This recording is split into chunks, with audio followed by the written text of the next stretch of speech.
사랑하는 성도 여러분, 오늘 말씀은 고린도전서 2장 말씀입니다. 이 말씀을 한 세 가지로 살펴보겠습니다. 첫 번째, 고린도 교회는 지혜의 말이 아니라 성령의 능력으로 나타난 십자가의 복음을 듣고 구원을 받았습니다.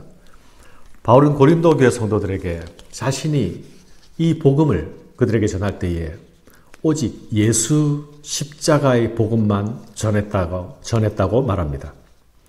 형제들아, 내가 너희에게 나아가 하나님의 증거를 전할 때에 말과 지혜의 아름다운 것으로 하지 아니하였나니 내가 너희 중에서 예수 그리스도와 그가 십자가에 못 박히신 것 외에는 아무것도 알지 아니하기로 작정하였음이라. 이것은 바울이 복음을 전할 때에 예수 십자가에 못 박혔다는 사실만 되풀이해서 반복해서 말했다는 것은 아닙니다.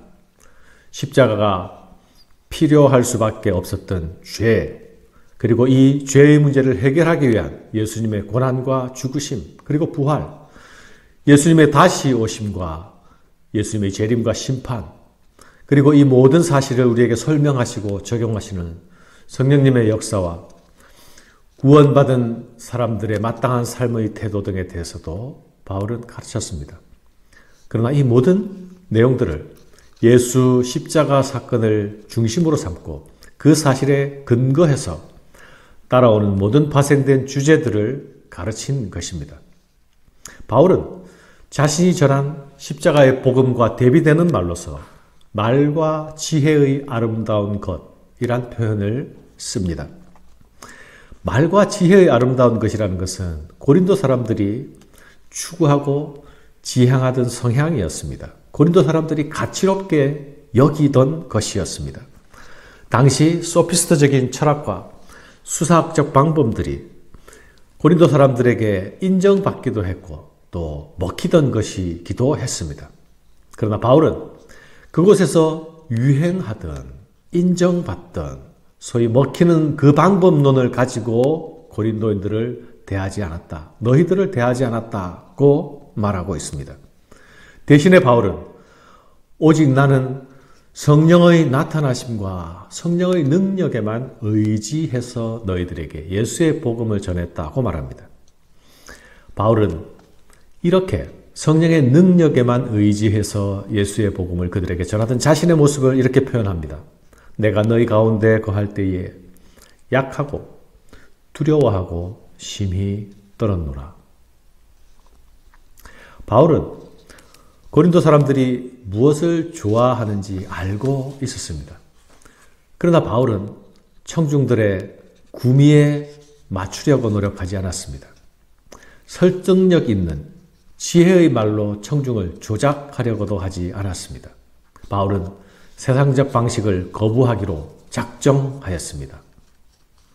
바울이 당시 소피스트적 철학자들이 사용하던 방법론을 모르던 것이 아니었습니다. 그러나 바울은 자신이 전하던 이 복음이 오직 하나님의 능력에 의존하여 전해져야 한다는 마음과 그 믿음과 그 의지를 표명하기 위하여서 바울은 작정하였다라는 말을 하고 있는 것입니다. 요즘 표현으로 말하자면 바울은 그곳에서 고린도인들을 향해서 인기 있는 강사가 되기를 거부했던 것입니다. 고린도인들이 보고 싶어하고 듣고 싶어하는 방식을 취하지 않았습니다.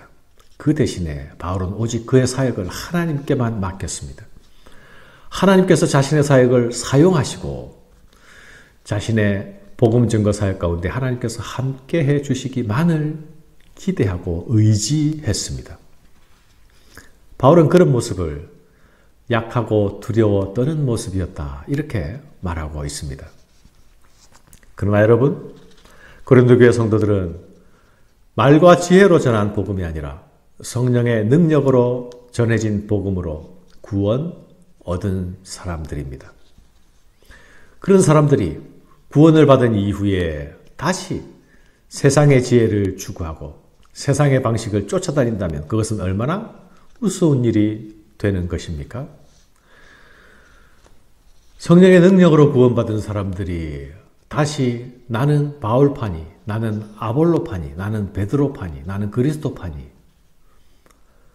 당을 짓고 갈라진다면 얼마나 우스운 일입니까? 바울은 사도 자신이 복음을 전할 때의 모습을 들려주고 있는 이유가 무엇입니까?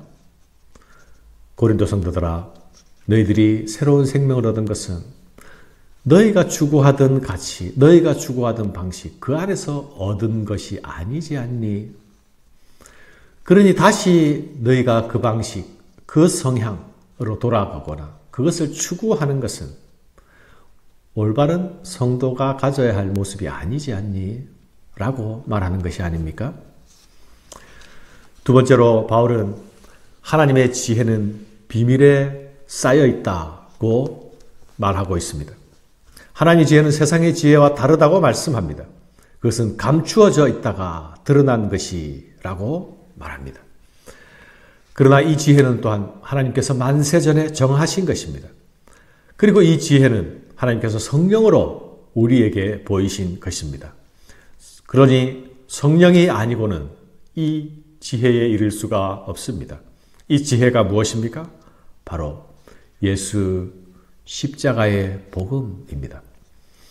하나님의 지혜인 십자가의 복음은 사변적 철학으로 증명되거나 설득될 수 있는 내용이 아닙니다. 생명에 이르는 십자가의 복음은 오직 성령의 가르치심과 깨우치심만으로만 알 수 있습니다. 바울은 이것을 이렇게 말합니다. 하나님의 일을 하나님의 영 외에는 아무도 알지 못한다. 우리는 세상의 영을 받은 자들이 아니라 하나님의 영을 받은 자들이다. 하나님이 우리에게 하나님의 영을 주신 것은 하나님께서 우리에게 은혜로 주신 그것들을 알게 하려 하십니다.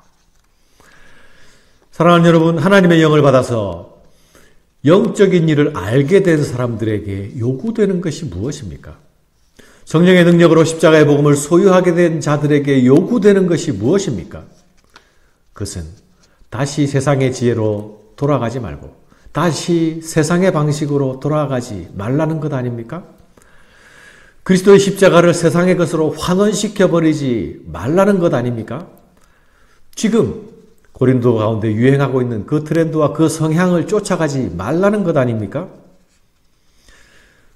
그렇게 하는 것은 하나님의 성령으로 십자가의 복음 안에서 다시 태어난 자들에게 어울리지도 적합하지도 않은 모습이라는 것입니다. 우리가 이것을 말하거니와 사람의 지혜가 가르친 말로 아니하고 오직 성령께서 가르치신 것으로 하니 영적인 일은 영적인 것으로 분별하느니라. 영적인 것은 영적인 것으로 분별한다. 또한 영적인 것은 영적인 것을 분별할 뿐만 아니라 영적인 사람은 영적인 것을 추구합니다. 세 번째로 바울은 육에 속한 사람과 신령한 사람에 대해서 말하고 있죠. 모든 사람들이 다 십자가의 복음을 깨닫는 것은 아닙니다. 육적인 사람은 결코 영적인 일을 받아들일 수가 없습니다.